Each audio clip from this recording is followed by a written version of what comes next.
एक राज्य में एक राजा राज्य करता था। वह बहुत ही घमंडी था, लोगों को कुछ भी नहीं समझता था, लोगों पर अत्याचार करता था और परेशान करता था। वह ज़बरदस्ती कर्ज वसूलता था।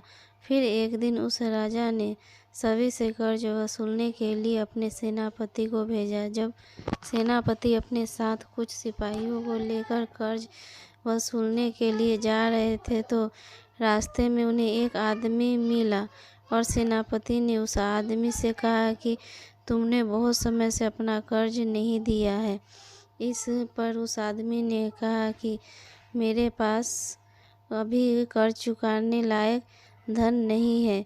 फिर से सेनापति उसे पकड़कर अपने साथ ले गए, राजा के सामने उपस्थित किया और कहा कि आदमी कर्ज देने से मना कर रहा है। इस पर राजा ने कहा कि इसे अगले दिन बुलाना, मैं इसे सज़ा सुनाऊंगा।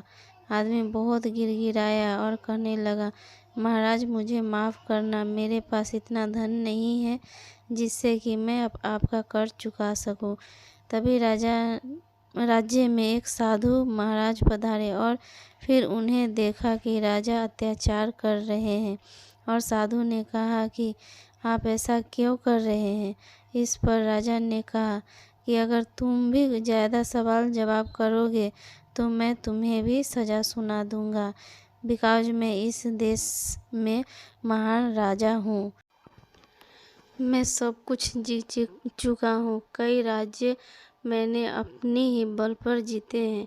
इस पर साधु ने कहा कि अगर तुम सब कुछ जीत चुके हो तो मेरे एक सवाल का उत्तर दो। अगर तुमने सही से उत्तर दिया तो तुमको खुद समझ में आ जाएगा कि तुमने क्या जीता है। साधु ने पूछा कि अगर मैं तुम्हें एक ऐसी जगह पर लाकर खड़ा कर दूं जहाँ पर कुछ भी ना हो तो तुम क्या करोगे। राजा ने कहा कि मैं फिर अपने खाने पीने का तलाश करूँगा। इस पर साधु ने कहा कि अगर तुम अपने खाने पीने के लिए किसी को क्या दे सकते हो। राजा ने कहा कि मैं अपने खाने पीने के लिए अपना आधा राज्य भी दे सकता हूँ।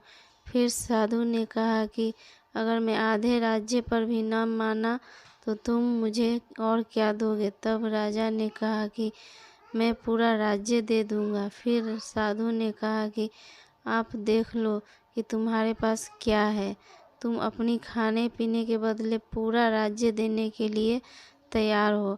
अगर तुम्हें खाना न मिले तो तुम उसके लिए सब कुछ देने के लिए तैयार हो या नहीं, कि तुम्हारे पास इसके बाद कुछ भी नहीं रहेगा।